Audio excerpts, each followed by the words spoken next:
Bonjour, bienvenue à cette capsule d'information sur l'engagement parental dans les structures scolaires.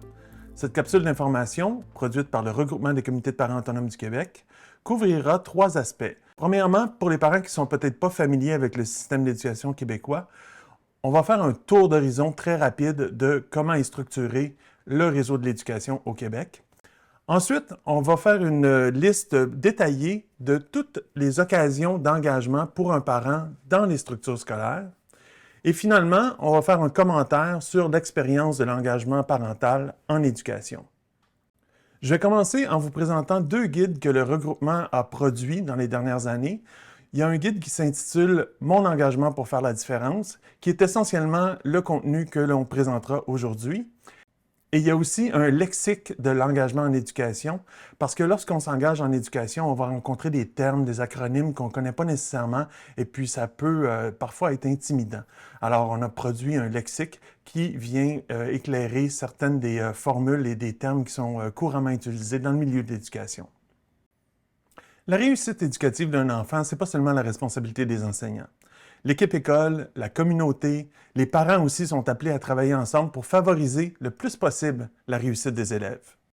Les parents ont un rôle fondamental dans la réussite de leur enfant à la maison. Ils les accompagnent, ils les soutiennent, ils les encadrent, ils les aident, ils les encouragent, parfois ils les consolent. Mais c'est également important pour un parent de prendre les places qui sont prévues dans le système d'éducation. Le législateur a prévu dans la gouvernance scolaire des places pour les parents, des rôles que les parents doivent jouer. Et ces places-là doivent être occupées et ces rôles-là doivent être joués par des parents qui feront un engagement dans le système d'éducation. Alors, comment est structuré le système scolaire au Québec? Bien, d'abord, c'est un réseau d'éducation laïque. Les établissements sont à la fois publics et privés, francophones et anglophones. Il y a 4 ordres d'enseignement. Le primaire, qui inclut les maternelles, donc le préscolaire, le secondaire, le collégial et le niveau d'enseignement universitaire. L'école est obligatoire pour tous de 6 à 16 ans au Québec et donc on comprend que les maternelles 4 ou 5 ans ne sont pas obligatoires. Et tout ça est encadré par la Loi sur l'instruction publique, qu'on appelle souvent la LIP, et une série de règlements. Les ordres d'enseignement primaire et secondaire sont divisés en cycles. Alors, au primaire, on a le préscolaire et ensuite, les 6 années qui suivent sont divisées en 3 cycles de 2 années. Au secondaire, le parcours est divisé en 2 cycles. Le premier cycle est un tronc commun, secondaire 1 et 2, et le deuxième cycle offre différents parcours, que ce soit formation professionnelle sous différentes formes ou un parcours d'enseignement généralisé. Et donc, ça inclut les secondaires 3, 4 et 5. La hiérarchie de l'administration scolaire au Québec commence avec le ministère de l'Éducation. Ensuite, sous le ministère, on a 72 centres de services scolaires et commissions scolaires. Et ensuite, dans ces centres de services et commissions scolaires-là, on a à peu près 2700 écoles qui accueillent tout près d'1 million d'élèves. Je vous mets ici l'organigramme du ministère de l'Éducation du Québec. On a ici le ministre, sous-ministre, sous-ministre adjoint, directeur de service. Et donc, dans chacune de ces petites cases-là, il y a aussi une multitude d'employés. Et ça démontre bien que le ministère de l'Éducation au Québec, c'est une très, très grosse machine. Maintenant, la gouvernance scolaire. Lorsque le ministère parle de gouvernance scolaire, essentiellement, il parle de 3 instances. La première instance, c'est le centre de service scolaire ou la commission scolaire. La deuxième, c'est le comité de parents. Et la troisième, c'est le conseil d'établissement. Le conseil d'établissement qui, lui, se situe au niveau de l'école. Qu'est-ce que c'est un centre de service scolaire ou une commission scolaire? Eh bien, tout d'abord, c'est délimité par un territoire. Ça soutient et ça accompagne les établissements d'enseignement pour répondre aux besoins des élèves selon les caractéristiques et les besoins du milieu. Il y a 60 centres de services francophones, un centre de service à statut particulier, 9 commissions scolaires anglophones et 2 commissions scolaires à statut particulier. Le statut particulier, c'est des endroits où est-ce qu'ils desservent des clientèles qui sont multilingues, incluant des communautés des Premières Nations. Les centres de services scolaires sont gouvernés par un conseil d'administration, alors que les commissions scolaires ont gardé l'ancien modèle de gouvernance, soit le conseil des commissaires. Le conseil d'administration dans un centre de services scolaire est chargé d'administrer les affaires du centre dans le but d'assurer une saine gestion des fonds publics, tout en veillant à ce que les établissements bénéficient de conditions optimales pour la réalisation de leur mission éducative. Le conseil d'administration est composé de parents d'élèves, de membres de la communauté et de membres du personnel scolaire. C'est un conseil de 15 personnes. Il y a 5 membres de chaque catégorie. Il y a 4 à 10 séances publiques par année, selon les centres de services, et une partie des pouvoirs du conseil d'administration sont délégués à la direction générale. La direction générale est le porte-parole officiel du centre de services scolaire. Au niveau des commissions scolaires, le conseil des commissaires a à peu près le même mandat et il est composé de commissaires élus par la population qu'il dessert, ainsi que des commissaires parents qui, eux, sont issus du comité de parents. La présidence est également élue par la population desservie. Il y a à peu près une séance publique par mois et c'est la présidence qui a le rôle de porte-parole de la commission scolaire.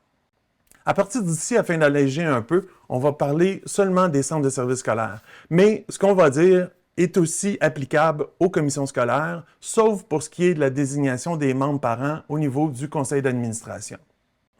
La deuxième instance de la gouvernance scolaire, c'est le comité de parents. Le comité de parents, c'est un collaborateur essentiel à la vie scolaire et à la réussite éducative des élèves. C'est un comité qui exerce des fonctions dans un esprit de partenariat avec le centre de services scolaires. Il y a un comité de parents institué dans chacun des centres de services scolaires, c'est fait par la loi sur l'instruction publique, et il est composé d'un représentant des parents de chacune des écoles primaires et secondaires. Vient s'ajouter aussi un parent qui est issu du Comité consultatif des services aux élèves handicapés ou en difficulté d'adaptation ou d'apprentissage, le CCS-EHDA. Et le comité de parents veille aux intérêts et aux préoccupations des parents des élèves et il s'assure aussi de leur participation dans les différentes activités du centre de service. Le comité de parents doit aussi informer le conseil d'administration des besoins des parents, toujours dans le meilleur intérêt des élèves. Finalement, on a l'instance de gouvernance scolaire qui est le conseil d'établissement qui, lui, se situe au niveau de votre école. Le conseil d'établissement détient des fonctions et des pouvoirs importants pour les établissements d'enseignement afin qu'ils puissent répondre aux besoins de tous les élèves. C'est une instance de gouvernance locale où les membres et la direction d'établissement ont la possibilité d'échanger, d'orienter et de prendre des décisions ensemble. Il est composé de membres du personnel et de parents d'élèves de l'école. Les décisions doivent être prises dans le meilleur intérêt de tous les élèves de l'établissement en vue d'assurer leur réussite éducative. C'est important, c'est pour tous les élèves. Si un parent s'engage au conseil d'établissement, ce n'est pas pour son enfant, mais c'est pour tous les enfants de l'école. Alors, pourquoi s'engager? Eh bien, il y a une seule raison à retenir, c'est pour les enfants. C'est possible qu'on commence un engagement de façon un peu égoïste, c'est-à-dire que c'est pour notre enfant, mais dès qu'on prend le mandat, dès qu'on s'assoit et qu'on commence à participer aux travaux, il faut vraiment le faire pour l'ensemble de l'école, l'ensemble des élèves de l'école. Bien entendu, tout parent a des compétences, des talents ou des idées qui peuvent amener à la table, qui peuvent faire avancer les réflexions, faire avancer les débats. Et donc, c'est pour ça aussi qu'on s'engage dans les structures scolaires. Cet engagement-là, il ne faut pas oublier que c'est du bénévolat, donc il n'y a aucune rémunération qui est liée à l'engagement dans les structures scolaires. Alors, à quoi s'attendre lorsqu'on s'engage dans les structures scolaires? Bien, d'abord, il y a une courbe d'apprentissage qui peut surprendre. Tantôt, on parlait d'un lexique pour aider. C'est certain qu'à la première réunion que vous allez avoir, disons, dans un conseil d'établissement, ça se peut qu'il y ait des choses que vous ne compreniez pas. Ça se peut qu'il y ait des termes que vous ne savez pas ce que ça veut dire. Il ne faut pas hésiter à poser des questions. Et il ne faut surtout pas se décourager. Ça prend quelques séances des fois avant de pouvoir être à l'aise. Et donc, on arrive toujours à rattraper. C'est quand même pas si complexe que ça, mais il y a tout un vocabulaire qui est utilisé dans le milieu de l'éducation qui parfois peut demander une certaine adaptation. On peut aussi avoir une certaine frustration parce que même si on a la meilleure idée, ça ne sera peut-être pas adopté ou mis en fonction tout de suite. Ça ne bouge pas vite, le système d'éducation, les pas sont petits et donc il faut savoir être persévérant, il faut savoir aussi savoir moduler ses attentes. Il y a une certaine part de jeu de pouvoir et de jeu politique. J'entends des fois des parents qui disent « Moi, je ne suis pas là pour faire de la politique. » Si on fait un engagement dans le milieu scolaire, c'est un geste politique, mais au sens très, très large et noble du terme politique. Par contre, il y a aussi une certaine part de jeu de pouvoir. Partout où il y a du pouvoir, il y a des gens qui sont prêts à jouer du coude pour ce pouvoir-là, ne serait-ce qu'un tout petit pouvoir. Alors, on peut le rencontrer aussi dans le milieu de l'éducation. Maintenant, il y a des super bons côtés aussi, là. La découverte des rouages du système d'éducation. Vous savez, quand notre enfant va à l'école, bon, on connaît un peu comment ça se passe, mais on ne voit pas nécessairement ce qui se passe derrière le rideau. Lorsqu'on s'implique dans les structures scolaires, ben là, on le découvre et puis il y a parfois des décisions qui peuvent nous sembler un peu bizarres de l'extérieur et qu'on comprend un peu plus lorsqu'on a le portrait complet. Il y a un sentiment d'appartenance aussi envers l'école. Puis ça se fait en complicité avec ses enfants. C'est-à-dire que le fait que vos enfants vont découvrir que vous travaillez avec la direction de leur école, que vous travaillez avec les enseignants, ça peut être le fun d'avoir une espèce d'échange avec ses enfants, puis de montrer qu'on y tient nous aussi à son école et on s'implique et on travaille pour son bien-être à lui. On finit avec la conviction de contribuer réellement au bien-être et à la réussite des enfants. J'en tiens pour preuve que la plupart des parents qui font un engagement auprès de l'école restent pour plusieurs années. Donc, il y a vraiment un salaire, c'est peut-être pas rémunéré, c'est du bénévolat, mais il y a un salaire là qui est réel de dire, ben au moins, j'ai fait ça, et c'est pour le mieux des enfants de l'école, de ma communauté, de mon milieu.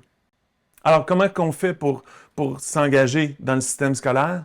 Eh bien, à peu près la totalité des opportunités d'engagement commence à l'Assemblée générale annuelle des parents. C'est quoi ça, l'Assemblée générale annuelle des parents? Bien, c'est prescrit par la loi, donc ça doit avoir lieu au plus tard le 30 septembre de chaque année dans votre école. C'est la présidence du conseil d'établissement qui prépare cette assemblée-là avec la direction et qui convoque les parents de l'école. Les assemblées générales sont publiques. Elles peuvent se tenir soit à l'école ou soit à distance par visioconférence. Donc, c'est vraiment la porte d'entrée de l'engagement parental à l'école. Ça s'adresse à tous les parents des élèves qui fréquentent l'école. Je tiens à préciser que ça s'adresse aux deux parents. Les deux parents peuvent participer à l'assemblée générale. On est convoqué par écrit par la présidence du conseil d'établissement qui nous transmet cette convocation-là au moins 4 jours avant la tenue de l'assemblée. Et oui, un courriel compte pour une communication écrite. Il y aura un ordre du jour proposé pour l'assemblée annuelle et qui contient généralement des communications et des échanges avec les parents sur tout sujet pertinent au sujet de l'école, notamment de la rentrée des premières semaines, parce que c'est là que ça se passe. Et il y aura obligatoirement une élection de parents membres du conseil d'établissement, une élection d'un représentant des parents au sein du comité de parents, et aussi une décision sur la formation ou non d'un organisme de participation parentale. Alors, qu'est-ce que c'est un conseil d'établissement? C'est un lieu d'information, d'échange, de décision et de concertation entre les parents, la direction de l'école et les membres du personnel, et aussi les élèves lorsqu'on est au secondaire, parce que les élèves de secondaire 4 et 5 ont des sièges au sein du conseil d'établissement. Le conseil d'établissement, il a un rôle décisionnel sur plusieurs questions, entre autres, et c'est pas exclusif à ces sujets-là, les valeurs de l'école et le code de vie de l'école, les règles du service de garde, le budget de l'école, les modalités des différents frais et services comme le service de garde, service des dîneurs, les activités parascolaires et bien entendu le projet éducatif de l'école. Un des parents membres du conseil d'établissement doit être représentant au comité de parents du centre de service scolaire. Il doit être élu par l'assemblée des parents. Il y a un autre parent qui est membre du conseil d'établissement qui peut être désigné comme substitut au comité de parents. Le conseil d'établissement est formé de parents et de membres du personnel. Maintenant, le parent qui ira au comité de parents est là pour représenter les parents de son école et non pas le conseil d'établissement en entier. Il y a une distinction ici qui est importante. On a déjà vu des parents qui désiraient avoir l'avis de son conseil d'établissement avant de prendre une position au comité de parents. C'est pas ça le rôle. Le rôle, c'est de représenter les parents et non pas le conseil d'établissement. C'est subtil, mais la différence est importante et des fois, les positions ne peuvent pas être tout à fait les mêmes.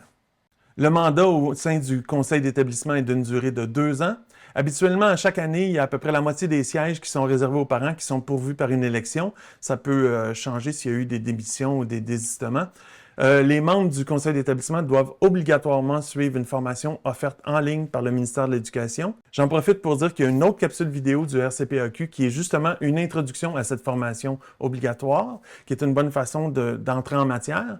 Et c'est une formation qu'on doit suivre à son rythme, mais qu'on doit faire obligatoirement et assez rapidement si on veut pouvoir participer aux travaux de façon éclairée et de façon efficace. Le conseil d'établissement peut décider de former un comité de parents utilisateurs du service de garde et ce comité-là pourra transmettre au conseil d'établissement des recommandations concernant le service de garde. Naturellement, le conseil d'établissement a un encadrement légal dans la loi sur l'instruction publique. On va juste ici souligner au niveau des absences, il y a l'article 52 qui dit que faute de l'Assemblée des parents convoquée d'élire au moins 4 représentants des parents, c'est le directeur de l'école qui exerce les fonctions et pouvoirs du conseil d'établissement. Alors, ça met bien en lumière l'importance de l'engagement des parents au sein du conseil d'établissement. Ce n'est pas des sièges qu'il faut laisser vides, sinon, ben, il n'y en aura pas de conseil d'établissement. Et puis, c'est la direction qui, à ce moment-là, va prendre toutes les décisions toute seule. On note aussi au même article que l'absence du nombre requis de représentants de tout autre groupe n'empêche pas la formation du conseil d'établissement. Tantôt, on disait que l'Assemblée générale décide ou non de la formation d'un OPP, un organisme de participation des parents. Alors, qu'est-ce que c'est un OPP? Ça sert à promouvoir la participation des parents à l'élaboration, à la réalisation et à l'évaluation périodique du projet éducatif. Ça peut donner des avis aux parents membres du conseil d'établissement sur tout sujet qui concerne les parents. Donc, il est créé par l'Assemblée générale des parents et c'est les parents aussi qui décident de sa composition et de ses règles de fonctionnement. Il peut y avoir autant d'OPP qu'il y a de bâtiments qui composent l'établissement d'enseignement. C'est-à-dire que dans une école où il y a un seul bâtiment, un seul pavillon, il y a un OPP. Mais dans une école où il y aurait, disons, 3 pavillons, il pourrait en principe y avoir 3 OPP, un par bâtiment. Les parents qui forment l'OPP sont généralement choisis parmi des volontaires lors de l'Assemblée générale, mais chaque OPP a ses propres règles de fonctionnement, puis un OPP pourrait très bien aussi décider d'accueillir des parents en cours d'année. Si l'OPP a besoin d'un budget pour fonctionner ou pour certains projets, c'est le conseil d'établissement qui va lui octroyer un budget. Après avoir vu ces 2 occasions d'engagement parental au niveau de l'école, maintenant passons au comité de parents qui, lui, se situe au niveau du centre de service scolaire. À quoi ça sert un comité de parents? Bien, ça doit être consulté par le centre de service scolaire sur plusieurs sujets. Quelques-uns en exemple, le calendrier scolaire, la répartition des services éducatifs, les critères d'inscription des élèves, le plan d'engagement vers la réussite. Et le comité de parents sert aussi à informer et soutenir les parents dans leur démarche d'engagement en éducation. Et il les représente et exprime leurs besoins et points de vue auprès des instances gouvernementales et scolaires, qu'elles soient régionales ou nationales. Le comité de parents délègue aussi des parents sur certains comités du centre de service scolaire, comme le comité consultatif de transport et le comité culturel. Les fonctions du comité de parents font partie de l'encadrement légal du comité de parents. C'est l'article 192 de la loi sur l'instruction publique qui liste les fonctions officielles du comité de parents. Donc, elles sont de valoriser l'éducation publique auprès de tous les parents d'un élève fréquentant une école du centre de service scolaire, de proposer au centre de service scolaire des moyens pour soutenir l'engagement des parents dans leur rôle auprès de leurs enfants afin de favoriser leur réussite éducative, de proposer au centre de service scolaire des moyens destinés à favoriser les communications entre les parents et les membres du personnel de l'école, de promouvoir la participation des parents aux activités de l'école et du centre de service scolaire et de désigner à cette fin les parents qui participent aux divers comités formés par le centre de service scolaire, de transmettre au centre de service scolaire l'expression des besoins des parents, notamment les besoins de formation identifiés par les représentants des écoles et par les représentants du comité consultatif des services aux élèves handicapés et aux élèves en difficulté d'adaptation ou d'apprentissage, d'élaborer avec le soutien du centre de service scolaire et de proposer à celui-ci pour adoption la politique relative aux contributions financières. Finalement, de donner son avis au centre de service scolaire sur les projets pédagogiques particuliers offerts ou envisagés dans ces écoles ou sur tout autre sujet propre à assurer le meilleur fonctionnement possible du centre de service scolaire, de même que sur tout sujet pour lequel il doit être consulté. La gouvernance des centres de service scolaire est assurée par un conseil d'administration. Alors, sur le conseil d'administration, il y a 15 membres, 5 membres issus de la communauté, 5 membres issus du personnel et 5 membres qui sont parents d'un élève. Alors, les parents d'élèves qui veulent présenter leur candidature pour un de ces sièges parents sur le conseil d'administration de leur centre de service scolaire doivent être membres du comité de parents. C'est le comité de parents qui désigne les parents au sein du conseil d'administration. Donc, il faut qu'ils soient membres d'un conseil d'établissement en premier lieu et ensuite élus comme représentants au sein du comité de parents. Le comité de parents désigne les parents. Ce n'est pas une élection. C'est le comité de parents qui décide de la façon qu'on désignera. Il y a plusieurs comités de parents qui utilisent un vote pour arriver à cette fin, mais c'est un vote pour désigner un parent et ce n'est pas une élection. Puis la différence, elle est assez importante parce que ce n'est pas un rôle de représentation. Donc, les gens ne sont pas élus pour aller représenter les parents au sein du conseil d'administration. Lorsque le parent est désigné pour aller au conseil d'administration, il devient un administrateur qui n'est redevable à personne. Il y a un code d'éthique qui s'applique aux membres des conseils d'administration. Je pense que c'est important, notamment si vous avez un métier qui est soumis à un code d'éthique, si vous faites partie d'un ordre professionnel, par exemple. Je pense que c'est important d'aller le consulter juste pour vérifier que tout est compatible. Notez qu'il est possible pour un parent de se présenter comme membre de la communauté au sein du conseil d'administration, en autant que les critères qui sont liés à ces sièges-là puissent être rencontrés par le parent. Ce n'est pas possible, par contre, de se présenter à la fois comme membre parent et membre de la communauté. Donc, on ne peut pas avoir deux candidatures concurrentes. Le comité consultatif des services aux élèves handicapés et en difficulté d'adaptation et d'apprentissage, le CCS-EHDAA, vous allez voir, après quelques années d'engagement, on est capable de le dire tout d'une traite sans s'accrocher. Alors, il est composé de parents d'élèves, de représentants des enseignants, de représentants des professionnels non enseignants, de représentants des directions d'établissement, de représentants du personnel de soutien et ainsi que de représentants des organismes extérieurs qui dispensent des services aux élèves HDAA à l'intérieur du centre de service scolaire. La mission du CCS-HDAA est définie dans la LIP. Il s'agit entre autres de donner son avis sur différents sujets, notamment la politique d'organisation des services éducatifs aux élèves HDAA, l'affectation des ressources financières pour ces services, l'application du plan d'intervention d'un élève HDAA et les ententes de services convenues avec soit un autre centre de service scolaire ou un organisme. L'engagement parental au sein du CCS-HDAA ne passe pas par l'Assemblée générale de votre école. Tantôt, on disait que c'est la presque totalité des occasions d'engagement qui commencent à l'Assemblée générale. Eh bien, le CCS-HDAA, c'est l'exception.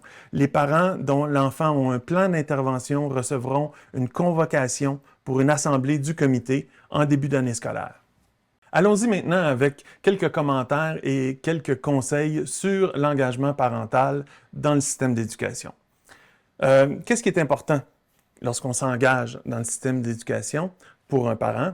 Eh bien, la première chose, c'est le respect des rôles et des personnes. C'est important de bien comprendre le rôle de chacun, de savoir qui doit faire quoi au sein d'un conseil d'établissement, quels sont les rôles au sein du comité de parents. Et aussi, c'est important de connaître les limites de l'instance dans laquelle on s'engage. J'ai déjà vu, par exemple, des parents qui s'engageaient et qui créaient un organisme de participation parentale et puis qui, après quelques mois, désenchantaient parce qu'ils se rendaient compte qu'ils ne peuvent pas imposer des choses dans les classes. C'est pas possible. Donc, c'est important de savoir, lorsqu'on s'engage, c'est quoi le rôle, les limites, le mandat. Une fois qu'on est engagé, préparer ses rencontres et ses interventions. Il faut arriver préparé, il faut avoir lu la documentation. Si on a des arguments à livrer, il faut les avoir préparés. Non seulement ça accélère les travaux, mais aussi c'est comme une marque de respect aussi pour tout le monde, là. Si on arrive et on n'est pas préparé, puis on se met à poser des questions dont les réponses étaient clairement dans la documentation qu'on n'a pas lue, ben c'est un peu plate pour tout le monde autour de la table. Donc, il faut arriver préparé à ces rencontres-là. On débat d'idées et de propositions. On ne débat pas de tout le reste autour de l'école. Donc, on s'en tient aux travaux qui ont cours dans l'instance. Il ne faut pas en faire une affaire personnelle, c'est important. Il faut s'élever au-dessus des conflits de personnalité. On est là pour le bien-être et la réussite de tous les enfants de l'école ou du centre de service scolaire. Alors, il ne faut absolument pas que s'il y a des problèmes de personnalité, que ça se reflète dans les travaux qu'on fait. Quand on discute de faits, assurez-vous d'avoir des données vérifiées et vérifiables. Ça arrive des fois qu'on ne discute pas de faits, mais qu'on discute plutôt de perception. N'y allez pas simplement avec votre opinion ou votre perception à vous. Demandez un peu autour les parents de l'école, les autres membres du comité de parents. C'est quoi la perception sur ce dossier-là? Et donc, vous allez pouvoir dire, ben, on sent qu'il y a un certain malaise avec telle décision ou telle politique ou telle situation. Respectez le mandat que les parents vous ont donné et faites-vous confiance. Ça ne sera pas toujours possible d'aller consulter les parents de votre école pour prendre une décision en leur nom, mais ils vous ont mandaté de le faire en leur nom. Alors, vous avez toute la légitimité de le faire et ça peut arriver, parfois, dans un dossier très, très important, et c'est quand même assez rare, que vous allez demander peut-être l'aide de l'OPP ou de la direction pour consulter les parents sur un sujet. Mais en général, vous êtes là, vous avez eu un mandat, donc vous pouvez prendre les décisions au nom des parents que vous représentez. C'est pour ça qu'ils vous ont élu à cet endroit. Et finalement, il faut toujours donner son avis en fonction de la réalité de son école, son milieu et, on le répète, de tous les élèves. Que ce soit au niveau de l'OPP, du comité de parents, du conseil d'établissement ou du conseil d'administration, c'est un travail qui se fait dans un contexte d'assemblée délibérante. Pour les gens qui ne sont pas à l'aise avec les assemblées délibérantes, le RCPAQ a un guide sur son site web au sujet des assemblées délibérantes. C'est intéressant, c'est rapide, ça va directement au but et puis ça va vous permettre un peu de savoir comment ça se passe puis quels sont les protocoles et quels sont les rouages d'une assemblée délibérante. Un autre aspect important de l'engagement parental dans les instances scolaires, c'est le travail collaboratif. Le travail collaboratif, c'est une question d'attitude. C'est le respect mutuel des compétences de chacun. C'est l'écoute. C'est aussi l'évitement des conflits de personnalité. Une approche collaborative, ça va augmenter votre crédibilité et votre pouvoir d'influencer les décisions. Parce que plus on collabore, plus les gens sont portés à nous impliquer dans les discussions. Vous savez, des fois, un compromis est bénéfique parce que nos idées et nos positions risquent d'avancer plus rapidement plutôt que si on se braque et qu'on n'est pas prêt à aucune concession. La collaboration, ça ne veut pas dire non plus qu'il faut être toujours d'accord, mais il faut se convaincre un l'autre et donc il faut travailler ensemble et il faut accepter de discuter, s'écouter, se respecter. Des exemples de collaboration qui fonctionnent, pour le conseil d'établissement, la direction, non seulement elle fonctionne, mais elle doit être essentielle. Vous savez, la direction n'est pas membre du conseil d'établissement, mais c'est la direction qui va exécuter les décisions du conseil d'établissement et c'est aussi la direction qui détient, en général, une grande partie de l'information sur laquelle doivent reposer nos décisions. L'équipe école aussi, c'est important d'avoir une collaboration entre le conseil d'établissement et l'équipe école. Le secrétariat de l'école, parce que des fois pour envoyer une communication, parfois pour obtenir une information, c'est important d'avoir une bonne relation, une bonne collaboration avec le secrétariat et aussi avec certains organismes locaux.